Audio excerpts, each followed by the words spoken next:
Isang lalaki ang arestado matapos sumingit sa presidential convoy sa Maynila. Hindi man daw siya naging banta sa Pangulo, nahaharap pa rin siya sa kaso lalo't nadiskubring nagmamaneho siya ng nakainom. Balita hatid ni Mav Gonzalez. Huli ang isang lalaki matapos sumingit sa presidential convoy sa Maynila pasado 2:00 ng madaling araw.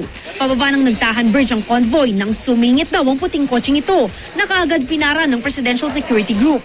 As per yung nag-turnover ng mga taga-PSG, yung mga escort,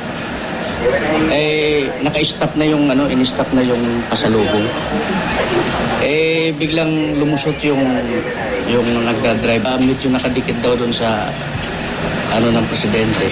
Ayon sa PSG, bagamat nakalapit sa sinasakyan ni Pangulong Noynoy Aquino, hindi naman daw naging banta ang ginawa ng driver na si Mark Jason Hanapol.